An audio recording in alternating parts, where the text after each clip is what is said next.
So the nurse begins by explaining to Mr. Murphy that he was called back for this appointment because some of his blood test results were abnormal. She explains that his cholesterol levels were actually double the normal amount, um, and she expands on that by explaining that, with cholesterol, they're looking at the lipid levels in the blood.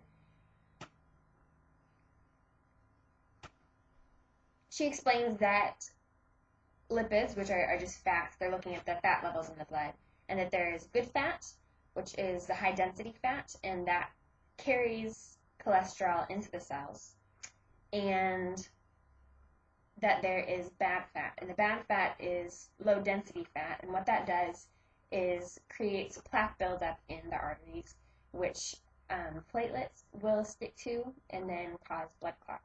And the reason that blood clots are an issue is because they can cause stroke and heart attacks.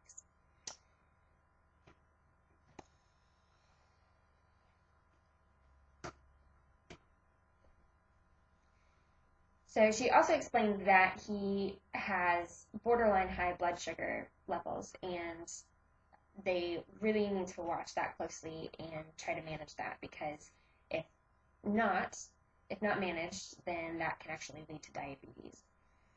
She explains that with management, there are quite a few different factors that are contributing to these issues, and some of those you can manage and some you can't. The ones that you couldn't would be like genetics, but the ones that you can are related to lifestyle.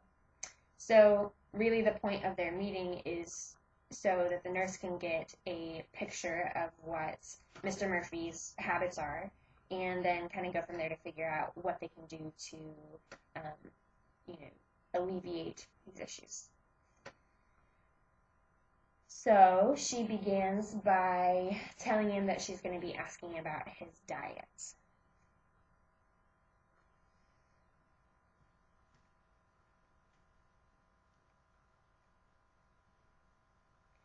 She tells him that she needs to get an honest picture of what he eats, and asks him to envision just a typical Monday morning and to kind of go from there.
And the nurse asks if the Dr. Pepper that he drinks is a sugar-free Dr. Pepper or a regular.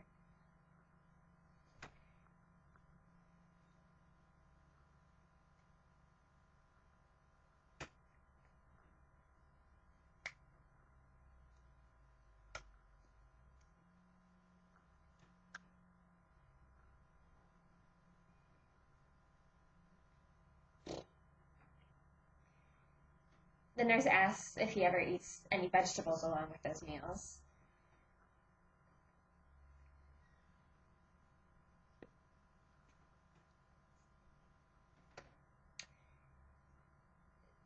So after explaining what he typically eats for meals, the nurse then asks what he eats in between meals, what he eats for snacks.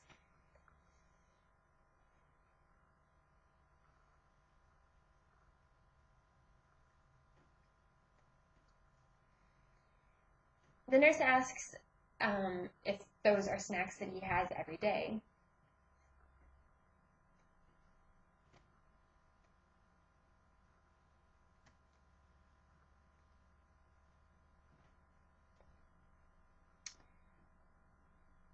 The nurse also asks about other beverages that he might drink. She asks if he is a coffee drinker.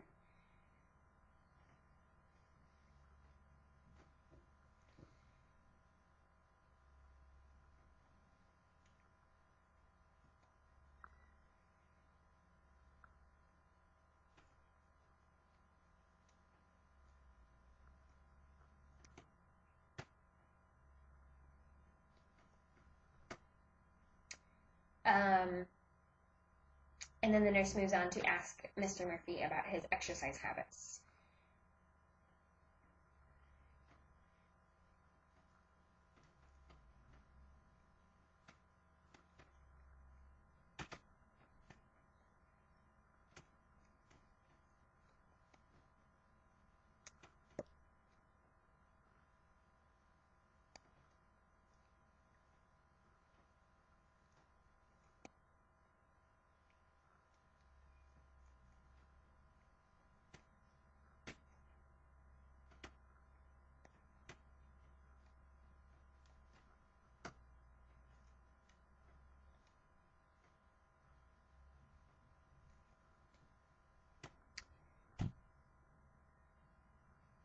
And the nurse clarifies and asks at this point if it would be safe to say that he walks the dog about 3 times a week.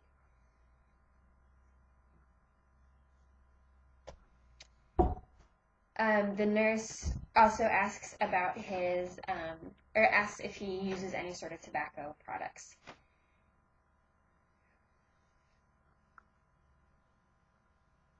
There's a little bit of confusion. The nurse, or the interpreter, I think, thinks that Mr. Murphy smoked, and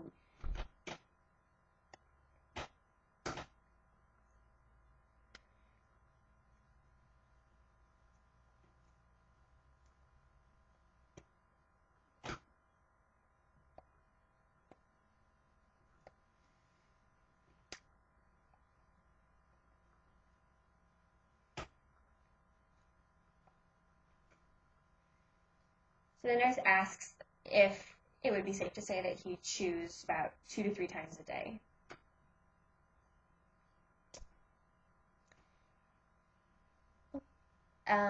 Now the nurse asks about Mr. Murphy's work, what he does for a living.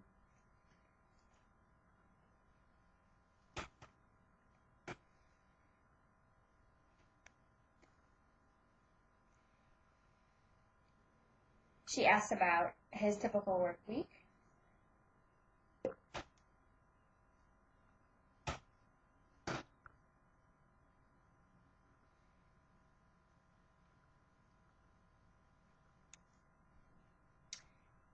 The nurse also asks if he has the opportunity to walk around at work at all.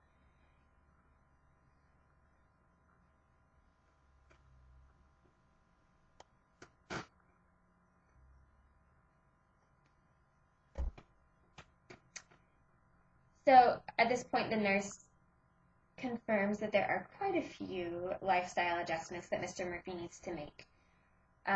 But that she informs him that he really isn't any different than the average American, and a lot of his habits are pretty common, and the issues that he's facing are also common. So she is concerned about wanting to make sure that he has the motivation to make the changes that he needs, because she believes that if he is able to make those changes, he can greatly reduce his cholesterol levels and therefore reduce the risk of stroke and heart attack and live a longer life. So she explains that, they need to start with these lifestyle changes, and then later, if they find that that's not enough, they can add medication. But that lifestyle is where it's at for the time being. And that's it.